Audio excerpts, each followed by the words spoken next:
Peace and blessings, family. I am WIZE SHABAZZ, aka the one they call WIZE. And I've recently learned about the holiday called Labor Day. You see, Labor Day was the creation of the labor unions. It was created so that the country would celebrate the efforts of those of us who go out every day in the workforce and whose efforts actually are the foundation or the groundwork upon which the country has been built. But when I thought about the Labor Day holiday, when I looked at my calendar and saw that, today is going to be Labor Day, I asked myself a question.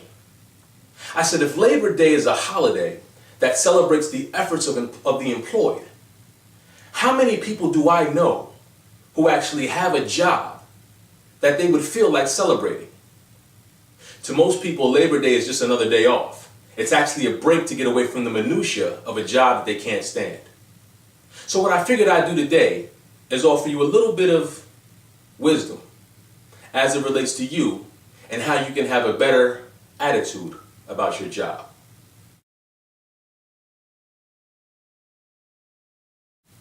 First things first. In an employment situation, there's something very critical that all of us have to remember. You see, the days of slavery and forced labor have ended a long time ago in this country. So the reality is, if you're working a job, you chose to be there. That's right. You got up this morning, you consciously put your clothes on, you consciously got in your car, drove, and went to this place that you may or may not like. And I think a lot of people, they lose the empowerment side of their employment path by thinking that they have to work this job. I remember being at a job and people would say things like, I wish I could take a nap. And I would sarcastically say, go ahead, take one. Nobody's stopping you. But you do have to deal with the consequences if you choose to take a nap right now. But the reality is, nobody forces us to go to these jobs. Circumstances may force us to need money, but nobody forces us to go to these jobs. So if you're at a job, you chose to be there, and if you choose to be there, then I think the best thing for you to do is adjust your attitude toward being there.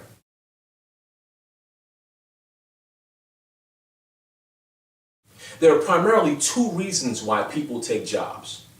One would be a job as a career, meaning that you're taking this job and you're planning on spending the next, 15, 20, even 30 years sometimes at this job until you retire. The second is where most people fall, but they don't realize it consciously. The second is what's called a transitional position. You're taking this job until a better opportunity comes along. You're taking this job to hold you down in the time being. But the thing is, people don't realize that if you're taking a job as a career or as a transitional position, you actually have to go about dealing with that job as far as your mind is concerned differently. So what we're going to do now is we're going to talk about both positions and how both positions should be looked at depending on what your particular goals are in life.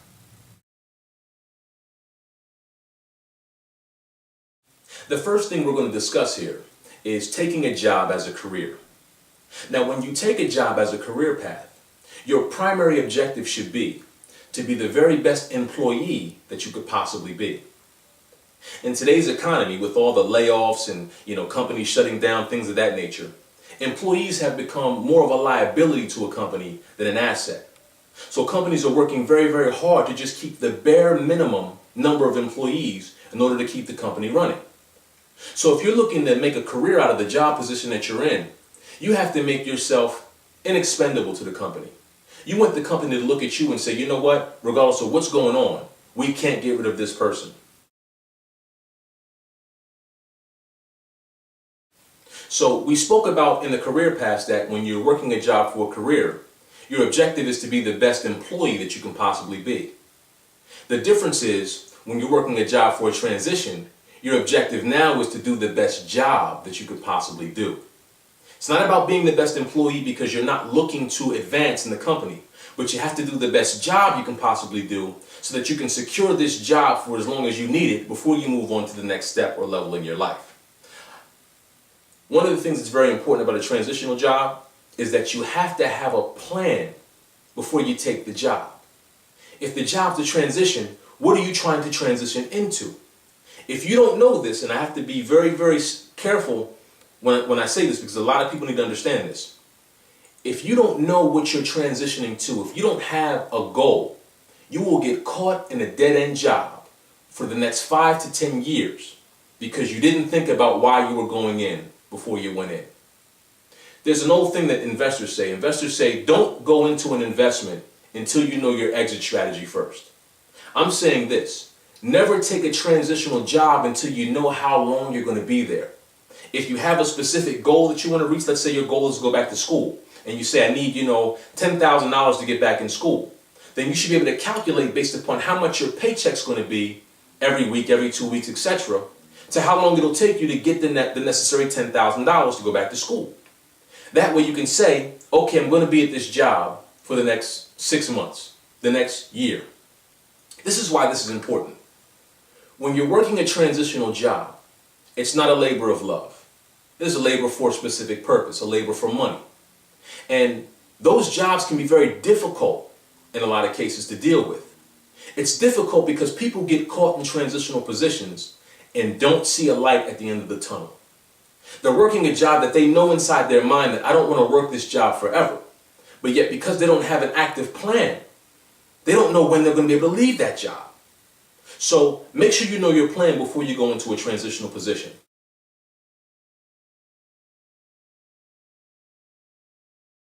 Now we're going to talk about something very, very important, and that's expectations. You see, I find that many people go to jobs with these expectations that the job is going to provide them with things that, in actuality, it's not the company's job to provide you with. I'm going to hit you with a really, really hard fact right now that many of you may not want to hear, but I'm going to tell it to you because it's reality.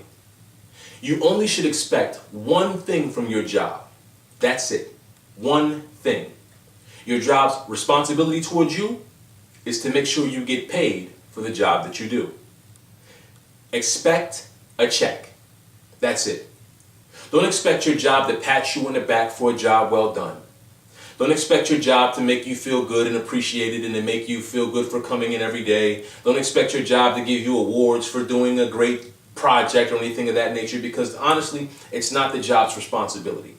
It's your job to do the job that's outlined in the position that you took, and it's their job to give you an X amount of dollars for doing that job. And I find that a lot of people bounce from job to job, not because they can't do the job or the job is difficult, but more because they don't feel like the job is treating them right.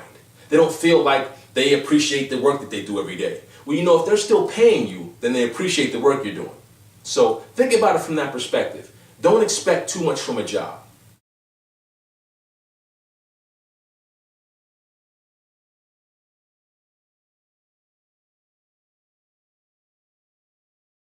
The first thing I want to say is a mistake that people make a lot in jobs. Number one, you cannot expect to build personal relationships in a place of business. Far too many times we go to jobs and you see people wanting everybody in the department to be their friend.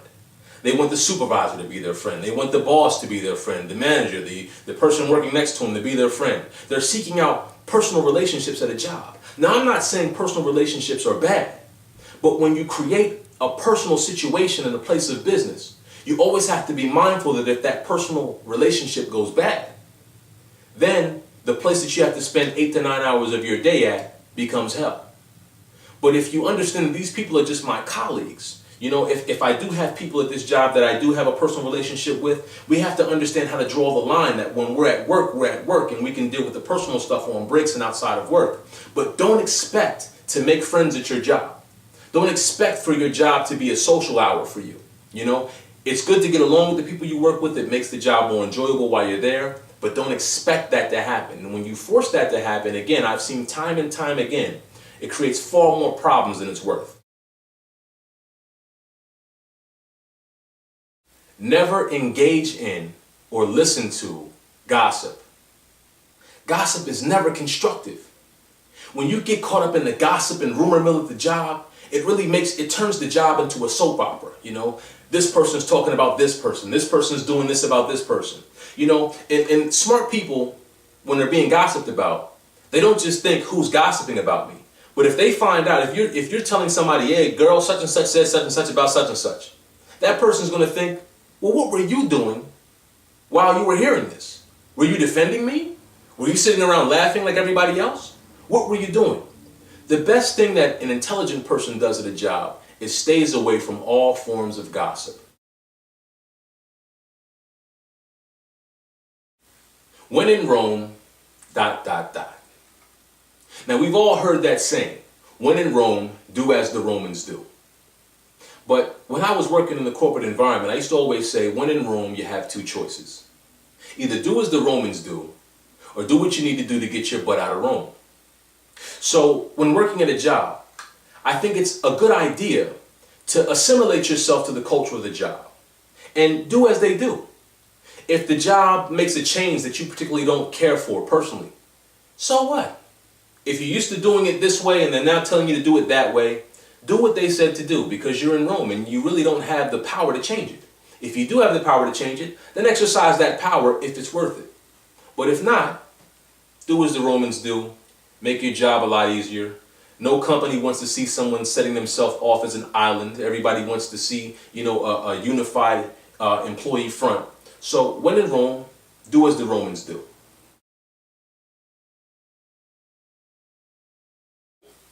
Do your job. Do the job that you get paid to do. Now, some of you may be sitting out there saying, yeah, I do my job. But are you doing the job to the best of your ability? I find that far too many people fit the description of what was said in the movie Office Space, where the guy says, in a given week, I only do about 15 minutes of real, actual work. How would you feel if you opened your paycheck up at the end of the week and only got 15% of your paycheck? I guarantee you'd be on the first thing smoking at HR, figuring out what was wrong. But yet and still, so many people are content with only giving about 15% of their overall effort at the job, knowing that they can do more. Here's the important thing about this rule. When you're at a job for 8 to 10 hours of your day, 5 days of your week, you're not only doing work, but more importantly, you're building habits. And if you're building the habit to only do 15% of the actual work that you've been paid to do every day, 40 hours a week, I guarantee you're not putting 100% effort in anything else in your life. You're probably not putting 100% into your household. You're probably not putting 100% into any ambitions that you have outside of the job. When you go to work and you give 100% effort, whether you're doing it for a career purpose or whether you're doing it for transition, you're not giving 100% effort for them. More importantly, you're giving 100% effort for you. You are building the foundation within your own self that whatever I do, I put my all into it. And a person who builds that is a person who never lets anything stop them on the road to success or on the road to their goals. Whether you're working a job as a career or a transition is really irrelevant to anybody else but you. Those are your goals. But I urge you to figure out ways of engaging in life from a perspective that will allow you to wake up every day and be excited to engage whatever you have to engage in. Whether your goal is to be the president of the company you work for and you realize that every day is another opportunity to move closer to being the president, or whether your job is just to get enough money to go back to school and get the degree that you want to get and engage in your real work. Either way, always find ways to engage life to the fullest potential, to the fullest extent, and find ways to celebrate it. Because the reality is, if we have 24 hours in a day and we're going to sleep for 8 hours, we're going to spend the majority of our waking lives either at work, in preparation for work, or in transition to or from work. And if you're going to spend that much of your life engaged in something, make sure it's something that's meaningful, purposeful, and something that will get you excited to get out of bed for every single day of your life. If you want more information on what I'm talking about today, feel free to go to spiritualinsanity.com and look at the article, It's Your Choice. I'm WIZE SHABAZZ. Peace and love.